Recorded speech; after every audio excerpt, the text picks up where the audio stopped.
नमस्कार दोस्तों, स्वागत है आपका हमारे YouTube चैनल फ्री एजुकेशन में। दोस्तों, सामान्य अध्ययन यानी कि जीके जीएस के जो मोस्ट इंपोर्टेंट 1000 क्वेश्चन की हमारी सीरीज चल रही है, इस क्वेश्चन सीरीज का आज हम 24वां पार्ट लेकर आए हैं। इससे पहले हम 23 पार्ट अपलोड कर चुके हैं, तो यदि आपने हमारे पुराने वीडियो नहीं देखे तो उनको भी देख सकते हैं। और आज के इस वीडियो लेक्चर में हमने जितने भी क्वेश्चन सेलेक्ट किए हैं, सारे के सारे क्वेश्चन इंपॉर्टेंट हैं, काफ़ी अच्छे लेवल के क्वेश्चन हैं। ये क्वेश्चन प्रीवियस कई एग्जाम में पूछे गए हैं और इन क्वेश्चन को हम बिल्कुल डिटेल में विथ एक्स्ट्रा फैक्ट के साथ में हल करेंगे, ताकि आपको याद करने की या फिर रटने की जरूरत ना पड़े। तो चलिए शुरू कर लेते हैं। नंबर फर्स्ट क्वेश्चन है, बीसी राय पुरस्कार किस क्षेत्र में दिया जाता है। तो दोस्तों, जितने भी क्वेश्चन इस वीडियो लेक्चर में लाया हूँ, यदि आपको किसी भी क्वेश्चन का आंसर पता है तो वीडियो को पॉज करके अपना आंसर लगाएं। इसके बाद मैं आंसर बताऊंगा और क्वेश्चन के रिलेशन में जितने भी एक्स्ट्रा फैक्ट बन सकते हैं सभी को समझाऊंगा। तो दोस्तों, ये जो बीसी राय पुरस्कार है ना, ये औषधि यानी कि मेडिसिन के क्षेत्र में दिया जाता है। तो इस क्वेश्चन का सी ऑप्शन सही हो जाएगा। यहाँ पर बात हुई है बीसी राय की, तो यहाँ से हम कुछ फैक्टों को जान लेते हैं। तो देखिए, जो बीसी राय हैं, इनका पूरा नाम था डॉक्टर विधान चंद्र राय, ठीक है।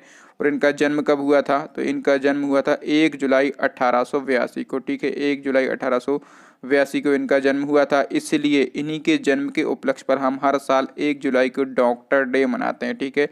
डॉक्टर दिवस कब मनाया जाता है, तो 1 जुलाई को मनाया जाता है, ठीक है। जो बीसी राय हैं, ये फेमस डॉक्टर तो थे ही, इसके साथ में ये स्वतंत्रता सेनानी भी थे और ये पश्चिम बंगाल के मुख्यमंत्री भी रह चुके हैं। तो इतनी बातें, इतने फैक्ट आपको इस क्वेश्चन से याद रखना है। नंबर सेकंड क्वेश्चन है, बैसाखी का त्यौहार सिख धर्म की किस घटना को याद करने के लिए मनाया जाता है। तो जो बैसाखी का त्यौहार है, ये खालसा पंथ की स्थापना के उपलक्ष्य में मनाया जाता है। तो इस क्वेश्चन का बी ऑप्शन सही हो जाएगा। देखिए, यहाँ से एक क्वेश्चन पूछा जाता है कि जो खालसा पंथ है, इसकी स्थापना किसने की थी। तो गुरु गोविंद सिंह ने खालसा पंथ की स्थापना की थी, ठीक है। और जो गुरु गोविंद सिंह हैं, ये सिखों के कौन से नंबर के गुरु थे, तो ये 10वें नंबर के गुरु थे, ठीक है। जो खालसा पंथ है, इसकी स्थापना कब की गई थी, तो खालसा पंथ की स्थापना की गई थी 13 अप्रैल 1699 को, ठीक है। तो ये दो फैक्ट आपको याद रखना है। नेक्स्ट क्वेश्चन है, सियाचिन ग्लेशियर के पिघलने से बना पानी किस नदी का मुख्य स्रोत है। तो देखिए दोस्तों, जो नुब्रा नदी है, ठीक है, नुब्रा नदी का जो जल है, ये सियाचिन ग्लेशियर के पिघलने से बना होता है, ठीक है। पूरा तो नहीं, लेकिन मोस्टली जो पानी होता है नुब्रा नदी का, ये सियाचिन ग्लेशियर के पिघलने से बना होता है। ये क्वेश्चन जो है, ये प्रीवियस एनटीपीसी के एग्जाम में पूछा गया था, इंपॉर्टेंट है, इसको याद रखेंगे। और जो नुब्रा नदी है, ये लद्दाख में बहने वाली नदी है, ठीक है। नुब्रा नदी लद्दाख में बहने वाली नदी है। और यहाँ से एक और क्वेश्चन पूछा जाता है कि भारत का सबसे बड़ा ग्लेशियर कौन सा है।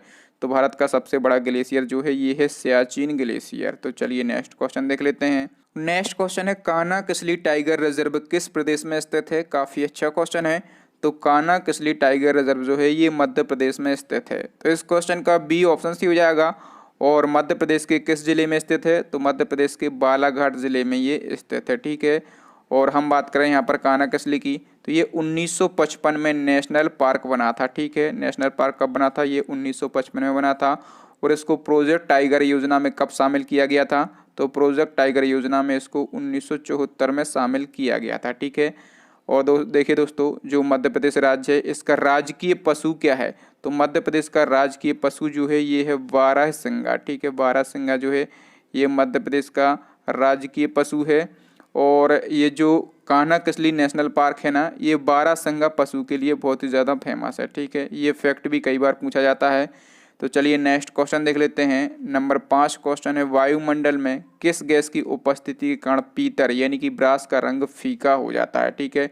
देखिए, वायुमंडल में हाइड्रोजन सल्फाइड, ठीक है, हाइड्रोजन सल्फाइड की उपस्थिति के कारण जो पीतल है, इसका रंग फीका हो जाता है, ठीक है।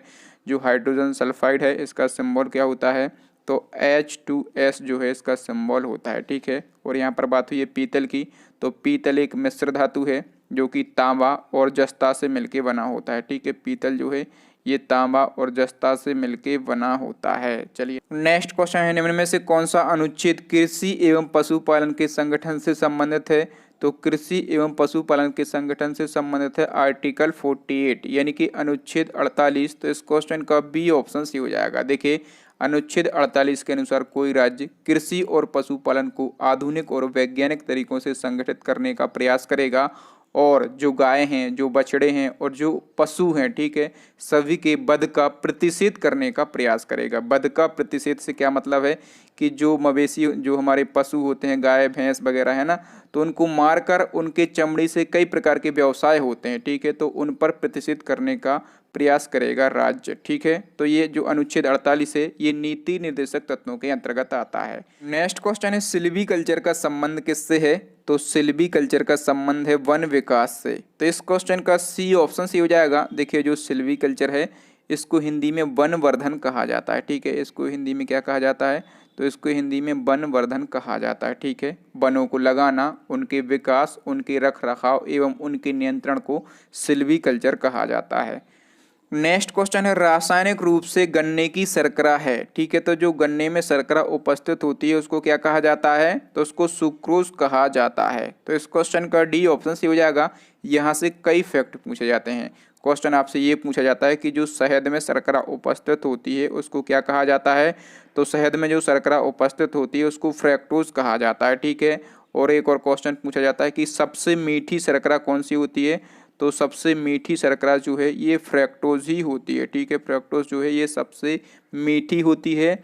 और क्वेश्चन ये पूछा जाता है कि सबसे कम मीठी, ठीक है, सबसे कम मीठी कौन सी शर्करा होती है? तो सबसे कम मीठी होती है लैक्टोज शर्करा, ठीक है। तो ये 4-5 फैक्ट यहाँ से आप याद रखेंगे। आप चाहें तो नोट डाउन भी कर सकते हैं क्योंकि ये जो फैक्ट हैं ये नॉर्मली हर पुस्तक में देखने के लिए आपको नहीं मिलेंगे और इम्पोर्टेंट हैं, ये परीक्षा में पूछे जाते हैं, तो आप चाहें तो इनको नोट डाउन कर सकते हैं। नेक्स्ट क्वेश्चन है मूत्र में शर्करा का परीक्षण किया जाता है। तो देखिए मूत्र के नमूने से शर्करा की उपस्थिति का परीक्षण करने के लिए 2 प्रयोगों का यूज किया जाता है, एक तो बेनेटिक परीक्षण और दूसरा फेलिंग परीक्षण। तो इस क्वेश्चन का सी ऑप्शन सही हो जाएगा, उपयुक्त दोनों। एक और क्वेश्चन पूछा जाता है कि जो मूत्र है इसका पीला रंग किसकी उपस्थिति के कारण होता है? तो यूरोक्रोम नामक पिगमेंट इसमें पाया जाता है, ठीक है, यूरोक्रोम की उपस्थिति के कारण मूत्र का रंग पीला होता है। और क्वेश्चन पूछा जाता है कि मूत्र का पीएच मान कितना होता है? तो मूत्र का पीएच मान 6 होता है, इसको भी आप याद रखेंगे। नेक्स्ट क्वेश्चन है राजस्व घाटा क्या है? इकोनॉमी का क्वेश्चन है। तो देखिए राजस्व घाटा जो है भारत सरकार के कुल राजस्व व्यय में से, ठीक है, भारत सरकार के कुल राजस्व व्यय में से यदि हम राजस्व प्राप्ति को घटा देंगे तो हमें राजस्व घाटा प्राप्त हो जाएगा। तो इस क्वेश्चन का ए ऑप्शन से हो जाएगा, यानी कि जो राजस्व घाटा है, ठीक है, राजस्व घाटा को हम क्या बोलते हैं? रेवेन्यू लॉस बोलते हैं। तो रेवेन्यू लॉस इक्वल टू होता है रेवेन्यू एक्सपेंडिचर, ठीक है, revenue expenditure minus revenue receipt, ठीक है, ये होता है revenue loss equal to. Next question है किस धातु को आशा की धातु यानी कि मेटल ऑफ होप कहा जाता है? तो मेटल ऑफ होप कहा जाता है यूरेनियम को। तो इस क्वेश्चन का ए ऑप्शन सही हो जाएगा। देखिए यहाँ से एक और इम्पोर्टेंट फैक्ट पूछा जाता है कि मेटल ऑफ फ्यूचर यानी कि भविष्य की धातु किसे कहा जाता है? तो मेटल ऑफ फ्यूचर यानी कि भविष्य की धातु कहा जाता है टाइटेनियम को। दोनों फैक्ट इंपॉर्टेंट हैं और ये दोनों पूछे ही जाते हैं। नेक्स्ट क्वेश्चन है महावीर स्वामी का जन्म कहाँ हुआ था? काफ़ी अच्छा क्वेश्चन है। तो जो महावीर स्वामी हैं इनका जन्म हुआ था वैशाली के निकट कुंडल ग्राम में। तो इस क्वेश्चन का डी ऑप्शन सी हो जाएगा, ठीक है। और हम बात कर लेते हैं कि इनका जन्म कब हुआ था। तो इनका जन्म हुआ था 599 ईसा पूर्व, ठीक है, 599 ईसा पूर्व इनका जन्म हुआ था। और जो महावीर स्वामी हैं ये जैन धर्म के 24वें नंबर के तीर्थंकर थे, ठीक है। जैन धर्म में टोटल कितने तीर्थंकर हुए हैं? 24 तीर्थंकर हुए हैं। तो ये जैन धर्म के 24वें तीर्थंकर थे। और जो महावीर स्वामी हैं इनकी माता का नाम पूछा जाता है। तो इनकी माता का क्या नाम था? तो इनकी माता का नाम था त्रिशला, ठीक है। और इनके पिता का क्या नाम था? तो इनके पिता का नाम था सिद्धार्थ, ठीक है, सिद्धार्थ इनके पिता का नाम था। नेक्स्ट क्वेश्चन है निम्न में से कौन सा स्थल जैन धर्म से संबंधित है? तो देखिए जो पावापुरी है ये जैन धर्म से संबंधित है। तो इस क्वेश्चन का डी ऑप्शन से हो जाएगा। जो पावापुरी है ये कहाँ पर स्थित है? तो ये बिहार राज्य में स्थित है, ठीक है। और देखिए जो जैन धर्म के 24वें तीर्थंकर थे महावीर स्वामी, ठीक है, इन्होंने पावापुरी में शरीर का त्याग किया था, ठीक है। पावापुरी में जो महावीर स्वामी हैं इन्होंने शरीर का त्याग किया था। नेक्स्ट क्वेश्चन देख लेते हैं। नंबर 14 क्वेश्चन है बिंबिसार के समय मगध की राजधानी कौन सी थी? तो बिंबिसार के समय मगध की राजधानी जो थी ये राजगृह थी। तो इस क्वेश्चन का ए ऑप्शन से हो जाएगा। देखिए जो बिंबिसार है ये हर्यक वंश का संस्थापक था, ठीक है, हर्यक वंश का संस्थापक था। और बिंबिसार के समय मगध की राजधानी राजगृह थी। और जो राजगृह है इसका एक और नाम है, तो इसको गिरिब्रज के नाम से भी जाना जाता था। ठीक है, इसको गिरिब्रज के नाम से भी जाना जाता था। नेक्स्ट क्वेश्चन है, मगध का कौन सा शासक बुद्ध का समकालीन था? तो देखिए दोस्तों, मैं आपको बता दूं, जो बिंबिसार है ये मगध में हर्यक वंश का प्रथम शासक था और ये गौतम बुद्ध का समकालीन था। ठीक है, इसने भगवान गौतम बुद्ध के लिए एक विहार का निर्माण करवाया था। तो ये क्वेश्चन पूछा जाता है कि वेलुवन विहार, ठीक है, वेलुवन विहार का निर्माण किसने करवाया था? तो बिंबिसार ने करवाया था। ठीक है, भगवान गौतम बुद्ध के निवास के लिए। तो चलिए नेक्स्ट क्वेश्चन देख लेते हैं। नंबर 16 क्वेश्चन है, पटना शहर का प्राचीन नाम है। ठीक है, तो जो पटना शहर है इसका प्राचीन नाम है पाटलिपुत्र। तो इस क्वेश्चन का सी ऑप्शन से हो जाएगा। पटना जो है ये बिहार की राजधानी है। ठीक है, पटना बिहार की राजधानी है और इसका प्राचीन नाम पाटलिपुत्र है। और एक और क्वेश्चन पूछा जाता है कि जो पटना है वो ये किस नदी के किनारे बसा हुआ है? तो पटना गंगा नदी के किनारे बसा हुआ है। नेक्स्ट क्वेश्चन है, निम्न में से कौन भारत नहीं आया था? काफी अच्छा क्वेश्चन है, तो हम एक एक करके देख लेते हैं। देखिए, जो मेगास्थनीज है ये तो भारत आया था। तो दोस्तों यहाँ से जितने भी एक्स्ट्रा फैक्ट बन सकते हैं उनको भी हम डिस्कस कर लेते हैं। तो देखिए, जो मेगास्थनीज है क्वेश्चन ये पूछा जाता है कि इस किसके शासन काल में भारत आया था? तो जो मेगास्थनीज है ये चंद्रगुप्त मौर्य, ठीक है, ये चंद्रगुप्त मौर्य के शासनकाल में भारत आया था। ठीक है, और यहाँ पर हम बात कर लेते हैं number B, Vasco da Gama. तो वास्को डी गामा ने 1498 में भारत की खोज की थी, ये हमने कई बार पढ़ा है। तो ये भी भारत आया था। और नंबर सी पे लिखा है फाहियान, तो ये भी भारत आया था। तो किसके शासनकाल में आया था? तो ये चंद्रगुप्त द्वितीय। ठीक है, जो फाहियान है ये चंद्रगुप्त द्वितीय, ठीक है, चंद्रगुप्त द्वितीय, जिसको हम विक्रमादित्य के नाम से भी जानते हैं। तो जो फाहियान है ये चंद्रगुप्त द्वितीय विक्रमादित्य के शासनकाल में भारत आया था। ठीक है, लेकिन जो कोलंबस है ये भारत नहीं आया। तो क्वेश्चन पूछा जाता है कि अमेरिका की खोज किसने की थी? तो अमेरिका की खोज की थी कोलंबस ने। ठीक है, कब की थी?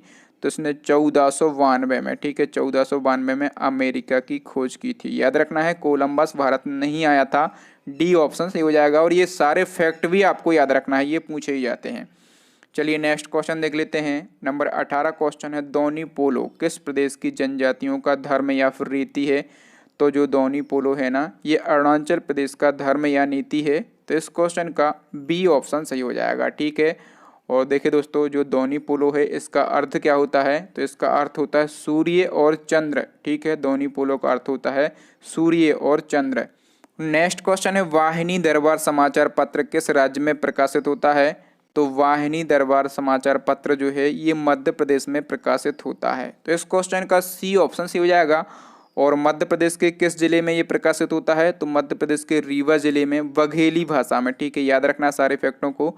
तो मध्य प्रदेश के रीवा जिले में बघेली भाषा में ये वाहिनी दरबार समाचार पत्र प्रकाशित होता है। ठीक है, और ये जो समाचार पत्र है इसका प्रकाशन कब से शुरू हुआ था? तो इसका प्रकाशन 2008 से शुरू हुआ था। ठीक है, और देखिए दोस्तों, मैं आपको बता दूं कि जो वाहिनी दरबार समाचार पत्र है ना, ये हस्तलिखित है, यानी कि ये हाथ से लिखा जाता है। ठीक है, और ये महिलाओं द्वारा महिलाओं के लिए लिखा जाता है। ठीक है, महिलाओं द्वारा महिलाओं के लिए लिखा जाता है और ये मंथली प्रकाशित होता है। ठीक है, यानी कि ये मासिक समाचार पत्र है। नेक्स्ट क्वेश्चन है, समय का संक्षिप्त इतिहास यानी कि a brief history of a time पुस्तक के लेखक कौन थे? काफ़ी अच्छी पुस्तक है। तो इस पुस्तक के लेखक थे स्टीफन हॉकिंग। तो इस क्वेश्चन का बी ऑप्शन से हो जाएगा। देखिए, जो स्टीफन हॉकिंग है ना, ये इंग्लैंड के वैज्ञानिक और फेमस खगोलविद थे। ठीक है, और ये जो पुस्तक है इसका प्रकाशन कब किया था? तो इसका प्रकाशन 1998 में किया गया था। ठीक है, और देखिए ये जो पुस्तक है इसमें स्टीफन हॉकिंग ने महाविस्फोटक सिद्धांत यानी कि बिग बैंग थ्योरी, ठीक है, यानी कि बिग बैंग थ्योरी के बारे में लिखा है और ब्लैक होल सिद्धांत के बारे में लिखा है। नेक्स्ट क्वेश्चन है, पांडवों द्वारा गुरु द्रोणाचार्य को गुरु दक्षिणा के रूप में कौन सा शहर दिया गया था? तो पांडवों ने गुड़गांव, ठीक है, पांडवों ने गुड़गांव जो है गुरु द्रोणाचार्य को गुरु दक्षिणा के रूप में दिया था। तो इस क्वेश्चन का सी ऑप्शन से हो जाएगा। जो गुड़गांव है ना, ये हरियाणा का एक शहर है। ठीक है, ये हरियाणा का शहर है और ये शहर जो है ये दिल्ली से सटा हुआ है। ठीक है, कुछ लोग सोचते हैं कि दिल्ली का शहर है, लेकिन ये हरियाणा का शहर है। ठीक है, और इसका पुराना नाम क्या है? तो इसका पुराना नाम जो है ये गुरुग्राम है। ठीक है, पुराना नाम क्या है इसका? गुरुग्राम है। नेक्स्ट क्वेश्चन है, भूकंप की कौन सी तरंग सर्वाधिक विनाशक होती है? तो ये क्वेश्चन पूछा जाता है। तो देखिए दोस्तों, जो एस तरंग जो एस वेव्स होती हैं ये सर्वाधिक विनाशक होती हैं। तो इस क्वेश्चन का बी ऑप्शन सही हो जाएगा। एस वेव्स मतलब सेकेंडरी वेव्स जो होती हैं ये सबसे विनाशक होती हैं। नेक्स्ट क्वेश्चन देख लेते हैं। नंबर 23 क्वेश्चन है, जापानी कला इकेबाना किससे संबंधित है? तो जो इकेबाना कला है, ठीक है, ये एक जापानी कला है और ये फूलों में सजावट से संबंधित है। तो इस क्वेश्चन का ए ऑप्शन सही हो जाएगा, ठीक है। नेक्स्ट क्वेश्चन देख लेते हैं। नंबर 24 क्वेश्चन है, निम्न में से कौन सी अल्बानिया देश की राजधानी है? तो अल्बानिया देश की राजधानी है तिराना। तो इस क्वेश्चन का ए ऑप्शन सही हो जाएगा, ठीक है। और हम बात करें यहाँ पर हेलसिंकी की, तो हेलसिंकी जो है ये फिनलैंड देश की राजधानी है, ठीक है। फिनलैंड देश की राजधानी क्या है? हेलसिंकी, ठीक है। और जो बुडापेस्ट है ये हंगरी देश की राजधानी है, हंगरी देश की राजधानी है बुडापेस्ट, ठीक है। और जो ओस्लो है ये नॉर्वे देश की राजधानी है, ठीक है। नॉर्वे देश की राजधानी क्या है? ओस्लो। नंबर 25 क्वेश्चन है, मोस्ट इंपोर्टेंट क्वेश्चन है, तिस्ता और दिहांग नदियों के बीच आने वाले हिमालय के भाग को किस नाम से जाना जाता है? देखिए, तिस्ता और दिहांग नदियों के बीच फैले हिमालय के भाग को असम हिमालय के नाम से जाना जाता है। तो इस क्वेश्चन का डी ऑप्शन सही हो जाएगा। यहाँ से कुछ और फैक्ट पूछे जाते हैं, जैसे कि पंजाब हिमालय किसे कहा जाता है? तो सिंधु और सतलुज नदी के मध्य विस्तृत हिमालय को पंजाब हिमालय के नाम से जाना जाता है। और कुमायूं हिमालय, तो सतलुज और काली नदी के मध्य विस्तृत हिमालय को कुमायूं हिमालय के नाम से जाना जाता है। और नेपाल हिमालय, तो काली और तीस्ता नदी के मध्य विस्तृत हिमालय को नेपाल हिमालय के नाम से जाना जाता है। ये 4 फैक्ट हैं, ठीक है, 4 फैक्ट हैं, मोस्ट इंपोर्टेंट फैक्ट हैं। और दोस्तों आप चाहें तो इसको नोट डाउन कर सकते हैं। यदि नोट डाउन नहीं कर रहे हैं तो स्क्रीनशॉट जरूर ले लें, क्योंकि ये फैक्ट जो हैं ये पूछे ही जाते हैं। तो दोस्तों आज के लिए इतना ही। अब नेक्स्ट एंड लास्ट क्वेश्चन है आपके लिए, चैलेंजिंग क्वेश्चन है, जो कि हम पूछते हैं हमारे प्रीवियस वीडियो से। प्लेइंग इट माई वे पुस्तक के लेखक का नाम बताइए, ठीक है। आपको बताना है कि ये पुस्तक जो है ये किसने लिखी है। आपके लिए 4 ऑप्शन दिए गए हैं। और यदि आप चाहें तो इस क्वेश्चन के बारे में डिटेल भी लिख सकते हैं, क्योंकि इस क्वेश्चन को मैंने प्रीवियस वीडियो में बहुत ही अच्छे तरीके से समझाया है। तो थैंक यू दोस्तों, वीडियो देखने के लिए बहुत बहुत धन्यवाद। आपको वीडियो कैसा लगा ईमानदारी से कमेंट करके ज़रूर बताएं, और उस वीडियो को लाइक करें और कम से कम 5 दोस्तों के साथ इस वीडियो को शेयर करें। और हमारे चैनल को सब्सक्राइब करने के साथ साथ बेल आइकन जरूर दबा लें, ठीक है। बेल आइकन दबाने से क्या होगा कि जब भी मैं कोई नया और लेटेस्ट वीडियो डालूंगा तो उसको नोटिफिकेशन सबसे पहले आपको मिल पाएगा और आप वो वीडियो देख सकते हैं, ठीक है। और दोस्तों इसी प्रकार के जो इम्पोर्टेंट हम वीडियो बना चुके हैं, ठीक है, 24 वीडियो जो हम बना चुके हैं वो भी आप देख सकते हैं एक साथ कैसे, प्लेलिस्ट को विजिट करके। प्लेलिस्ट की लिंक आपको कहाँ पर मिलेगी?